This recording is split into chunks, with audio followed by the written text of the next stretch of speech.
Right, we're here for MIAA Women's Soccer Online Virtual Media Day. We're here with the Northeastern State RiverHawks. Coach, you finished 13-5 last year, fourth in the MIAA. Just talk about, you won 11 in a row, got as high as 19th in the nation. Talk about last season a little bit. Well, I think last season probably has two phases to it. Obviously, the front end, we had some nice results and a nice streak as we kind of got through the 2016 start. And then on the back half, we lost a couple games in overtime to really good opponents in Fort Hays and UCO.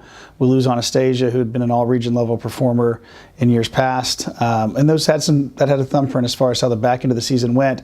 And even though there was certainly not anything negative to pull from, losing in the conference quarterfinals with about a minute left in the game, as a corner kick goal went in, with about a minute left in the game, that was a lot to take. And so, it was a good start and probably not the finish we had hoped for, especially after we'd made the championship in 15. And so, certainly a rebuilding piece as far as graduating some of those kids out. But I thought overall the body of work for 16 was good. It just probably didn't end with a taste in our mouth the way we wanted it to.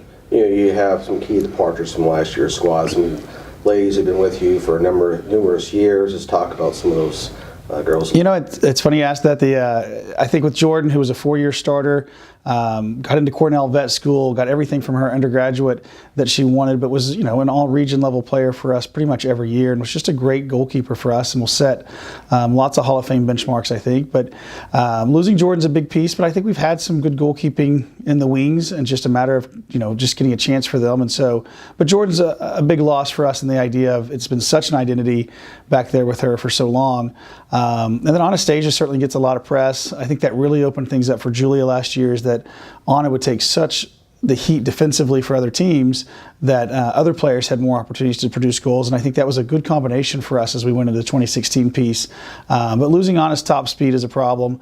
It'll be difficult to replace, but keep in mind, Anna didn't play every minute of her freshman year, and in her sophomore year, she only scored a goal or two. Her junior year was really her breakout season, and so we really enjoyed her that junior and senior year as far as having a thumbprint on the results.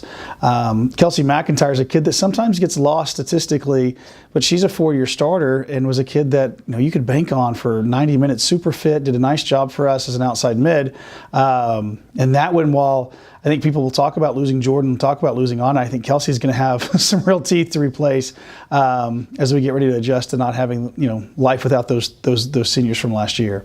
Talk about those adjustments you'll make this coming year. And it's a good question, Don. Where I see us right now is the first month of our preseason is going to be a little bit of an identity search. The goalkeeping piece, we have a couple of goalkeepers that we'll choose from, and we'll play the best one, and that'll be kind of like a quarterback position. You're just trying to find the one that is the most consistent and plays the best with the group in front of her, and I think that'll be fairly easy to identify. The pieces as far as replacing an outside mid and replacing an outside forward, some kids that do great in training don't always produce on the field. Sometimes kids aren't the greatest practice players, but they really are able to generate some things for us offensively when they're playing, somebody in a different jersey. And so, as we kind of go through the first month or so of our window for 2017, I think that test of trying to figure out who fits in well with the group. We try to use the idea that we're looking for things at a macro level at the beginning. So we're trying to figure out who plays the best with who, not necessarily who is just always the most fit and does, all those pieces individually well. We need somebody that can kind of connect with the group and be a part of an overall solution as we try to replace those kids as they finish out. And it's a problem for most years that we'll almost always have. We'll typically graduate 3 or 4 kids out every year that are generally producing type players, but every program has to deal with that. We're just like everybody else, I think. Let's bring out the crystal ball and talk about the 2017 season. It's November. Where are your expectations at? To be fair, I think you've got to look at what you lost and what you're bringing in. I think we have some unproven nice ingredients. There's some freshmen that signed with us that I would like to think, just like Jordan did, just like Kelsey did, that they'll start on day one. Be 4-year type players. If I'm right and they're able to contribute at that level, I think we'll have a legitimate chance to be in the conference tournament. Those types of things. If this is a year where it's more about growth and less about production, then I think making the conference tournament gets all of a sudden a little scary. And so, but I would love to think that we would have a chance to compete in the finals. And I think on paper we do, but paper in late July, early August is a little different than where you look in, about Halloween time in October from an injury standpoint, from a chemistry standpoint and coming together. There's just a lot of proof in the pudding. And so some years where I've thought, my goodness, on paper, we couldn't be much better. We didn't play all that well. On years that I thought, hey, this may not be our greatest season of all times, we make it in the top 20 from a national ranking standpoint, or we lose in the conference finals. And so I think the crystal ball part in women's soccer as a fall sport is really a hard way to predict. I think with your spring sports, we're friends with the softball staff. My goodness, they have 6 or 7 months to figure out which first baseman they like the most. We've got about 20 days, and then we're playing games that count. And so our learning curve also occurs during the season as we try to iron out our strengths and weaknesses. You got some newcomers. Just talk about a few of those. So I think when you look at the two pieces that you're probably immediately jumping to mind, Paulina from Broken Arrow does a nice job for them. She's been a steady club player. She's an all-state kid, produces a lot of goals. And so you'd like to think that Paulina finds her way onto the field.